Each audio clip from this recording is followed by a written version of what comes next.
everybody, this is Caitlin here, and today I am going to be reviewing the next episode from this Stephen bomb / event. I don't really think it's really a bomb, to be honest, since it's weekly, but I'm not quite sure what else to call it.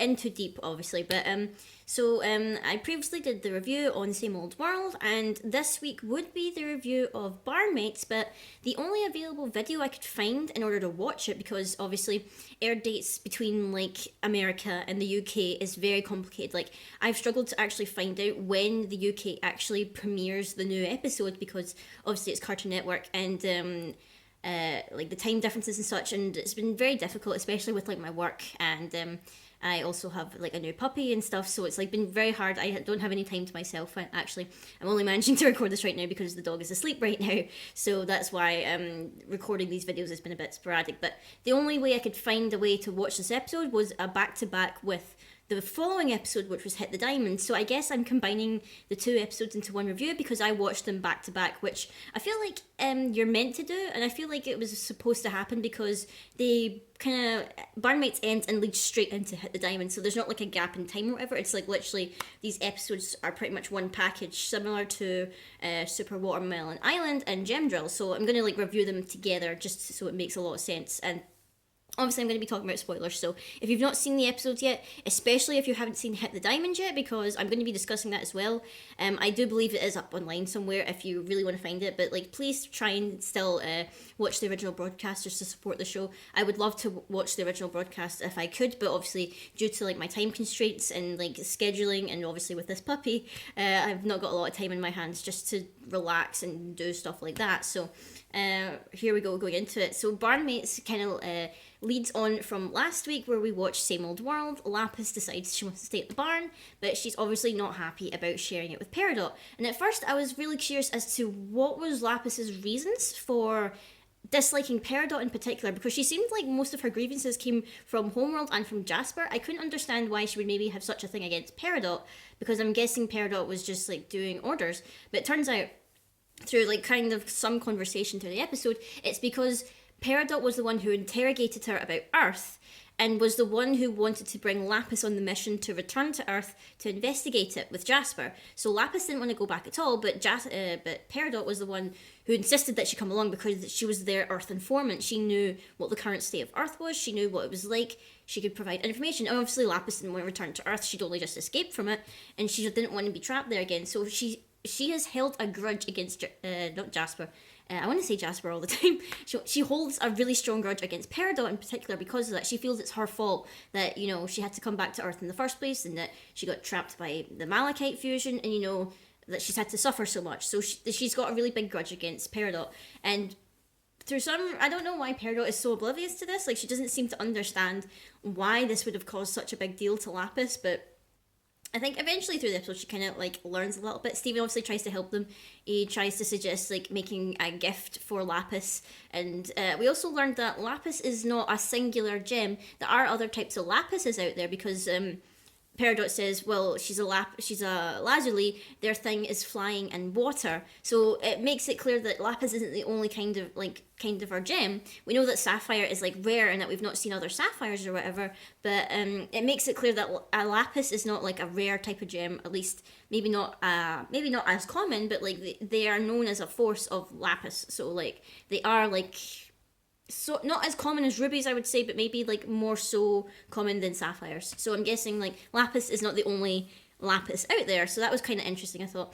But obviously Peridot's attempts to like befriend Lapis aren't working. She tries to make her pull, and Lapis gets really annoyed because she's just like, I just spent the last few months trapped underwater, you think I want a swimming pool? And obviously that doesn't go down too well. Then Peridot tries to give her her tape recorder because she's like, oh, I talked to it to help me get over like being trapped in this planet, it might help you. And then Lapis just goes full emo and like crushes it, which I thought was really heartbreaking, because I was just like, oh, that was like Peridot's like little clutch, you know, that was her thing, and it was really sad. And, you know, she was like, oh, if you really want to help me, then you'll just leave. And Peridot actually does leave, which I thought was actually kind of nice, because it's like she's actually listening to other people now. She's like, you know, taking on board what they want and like what they need. So she left, only to run straight back when they were attacked by a ship. And I just thought it was kind of weird, because like at the start of this episode, Lapis was like, she was like super, like, not super depressed, but she just had this expression on her face the whole episode where she was just like, you could see she was so done with everything. She was just so done.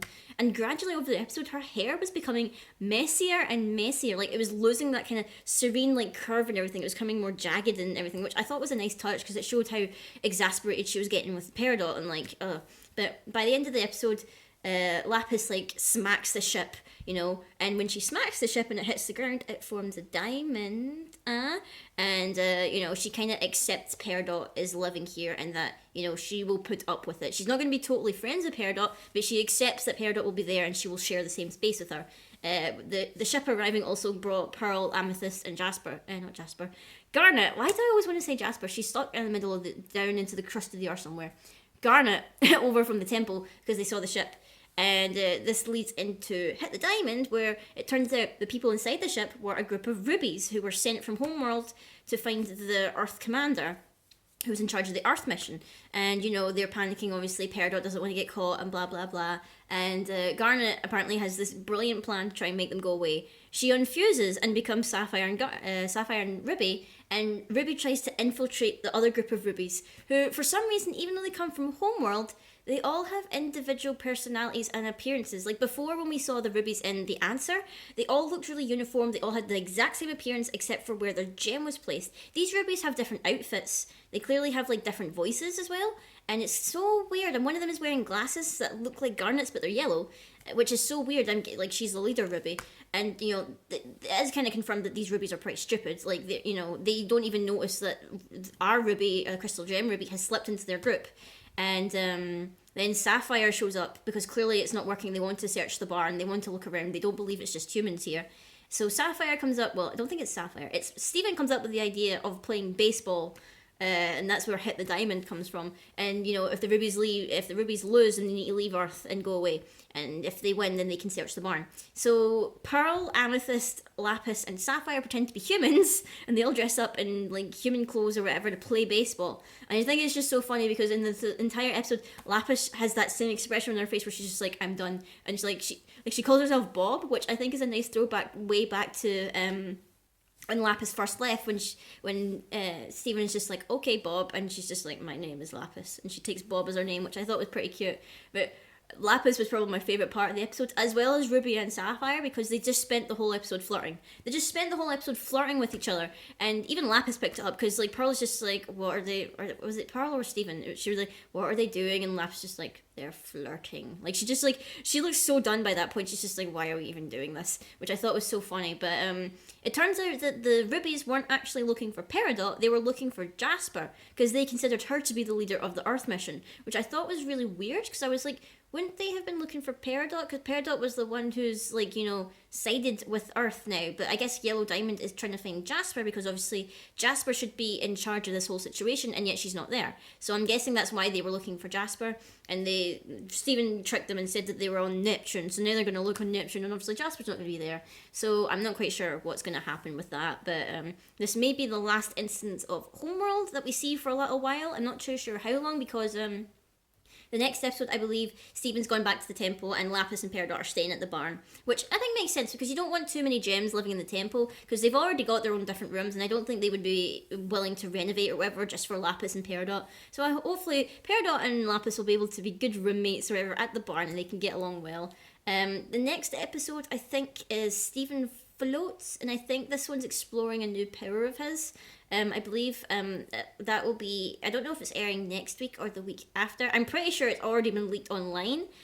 So I might watch it just so I can review it for next week, because obviously I've done the 2 episodes this week, and, you know, it would be a little bit unfair if I just skipped a week just because, you know, I was trying to keep up with the schedule. But let me know, guys, what you thought of these episodes in particular. If you've seen both of them, or obviously if you've maybe only seen the first one, then let me know, and I will look forward to talking to you guys again about the next episode of Steven Universe, which I don't know whether this is the last one in this event. I feel like it is. I might be wrong though, because I felt like it was 1, 2, 3, 4, 5, 6. I feel like it was 6 episodes, but I might be wrong, actually. There might be more, but I feel it was only 6. So until next time, guys, I will see you all later.